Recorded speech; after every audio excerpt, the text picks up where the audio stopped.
Welcome back to the baseball winter meetings in Indianapolis. Day 2 hasn't gone quietly for the Seattle Mariners. First of all, they finally announced the Chone Figgins deal that the whole world's been waiting to hear about for the last 4 or 5 days. They finally got the medical reports in. Must have been a doozy. And he's now officially a Seattle Mariner.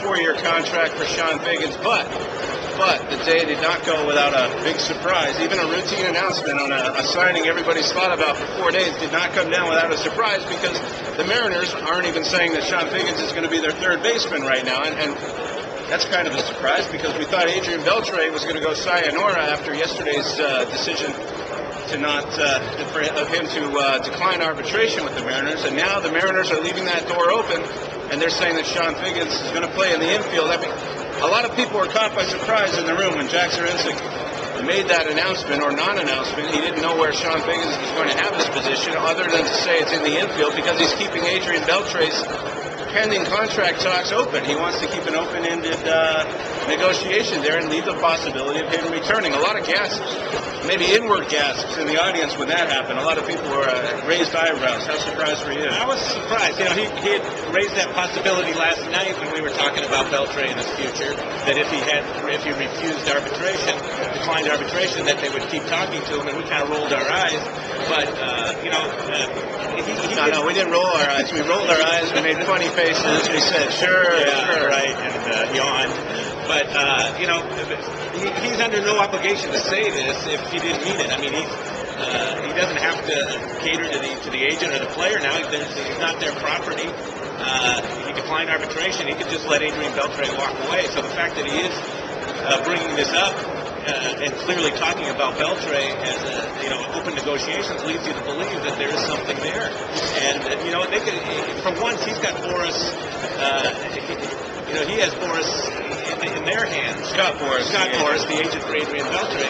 Usually it's the other way around, but the Mariners could say, hey, here's what it'll take if you don't like it, sayonara. But if the market for Beltre is not as strong as Boris thinks it is, I think you can sell maybe Beltre that he comes back for a year or two, reestablishes himself in a better financial market, better stock market, etc., and goes out and gets the free agent market again, because he's fairly young. And of course, we're told that Chone Figgins is on board with this, and he's a free agent. He probably would want to be told beforehand about this, and Jack Zirinsek says he actually made sure Figgins knew about this. We have some video of Jack Zirinsek talking about this. Let's hear what he had to say. He's open to playing anywhere in the infield. It does affect some other things, obviously, and that's a question that's going to come up as we move forward. And we'll see. What we want to do is put the best club on the field that we possibly can, and there's still some moving parts here. At the end, if he's our third baseman, we'll be very happy. If we have to play him somewhere else, then that will be because we've deemed that as a good fit. Now, in listening to that video, and listening to other stuff that Zirinsek had to say today up on the podium, the thought struck me. If you put Beltre at third base, he hasn't exactly been a massive home run hitter for the last few seasons. You're putting Figgins at second base, replacing a guy in Jose Lopez who hit 28 home runs. Who knows what's going to happen with Jose Lopez? He might go to first base, he might not. I don't know if that's where the team necessarily wants him. But you're looking around this lineup, and there's the thing that strikes me is there is a lack of power there, and I'm wondering where this team is going to get some of its power. Right. That's a definite glaring hole.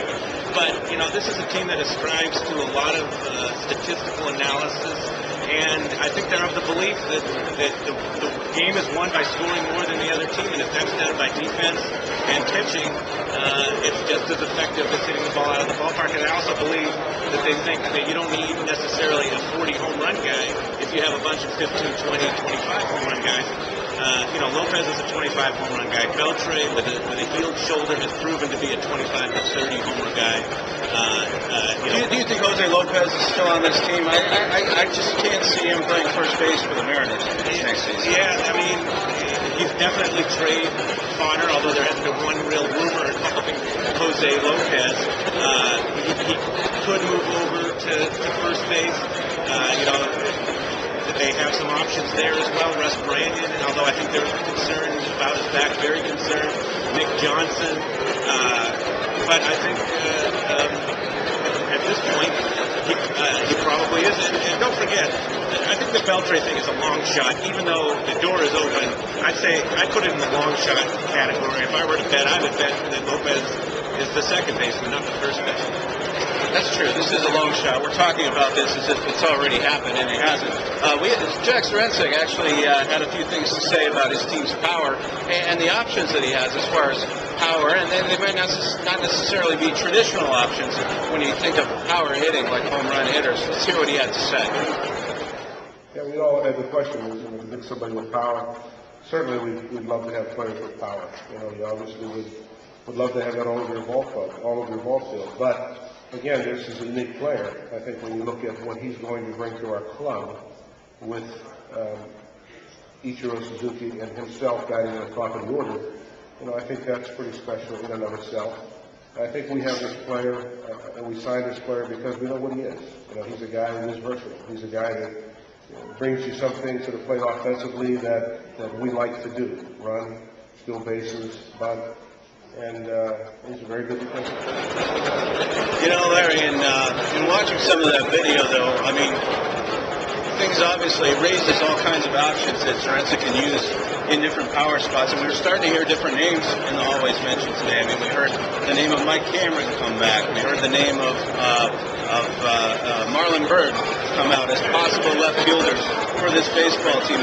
Yesterday we kept hearing about Jason Bay and other guys who cost a lot more money than that, but who also are known as more pure power hitters than those. Do you think we're seeing a shift here by the team towards maybe looking at options that they can plug in there if they decide not to go the big money power route? I think so. I think they've probably been looking at that all along, just seeing how much Jason Bay is going to cost. And you've got the Angels perhaps having some interest in the Red Sox. That's going to throw the bidding up high. If they do sign Beltre and a Type A free agent like Lackey or Bay, they would not have a draft pick until the third round, which I don't think appeals to them very much. So that probably may that's something they have to consider. But the frontline starting pitcher, either via trade or a guy like Lackey, would really make that a formidable rotation and defense, and I believe they might think that they could sustain a little lack of power. And it's hard to argue with what Jack Zduriencik says about pitching and defense. I mean, that team went from 101 losses one year to 85 wins the next year, and they did it with smoke and mirrors on offense and with pitching and defense on the other side of the ball. And so you can't discount anything they would say in that regard. Mike Cameron, he's going to be 37 next season, but he's still playing baseball like a 25-year-old in the outfield. I mean, that would give them one of the better defensive outfields, if not the best defensive outfield in baseball, I would think. And I mean, that's what we said about Granderson, and I think Cameron's every bit as good a defensive player as Granderson. He's a popular player already in Seattle. Ichiro and him, I remember, just had a great relationship. He's probably the first guy that Ichiro got close to when he came over here. There's a lot of positives. He is on the downside of his career. I mean, he is going to be 37. Yeah. It's not like you can have him for 5 years if you're going to bring him up. No, it would be a short-term thing. They're still high on Michael Saunders. That could be a platoon situation possibility. Yeah, I mean, I don't think he's a front burner. We're going hard after him. I think he's a fallback or plan B type of guy, but a definite interesting name to tuck away.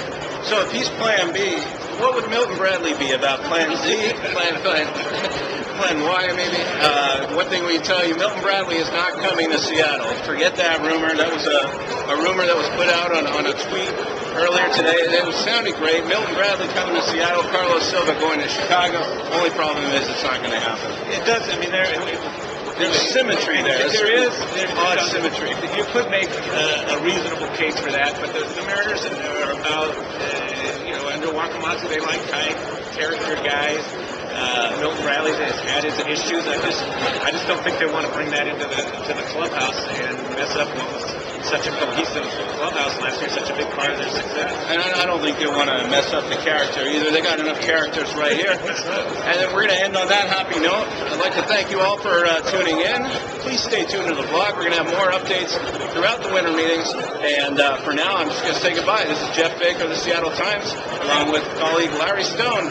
Read both our blogs, and you'll stay informed. Have a good one.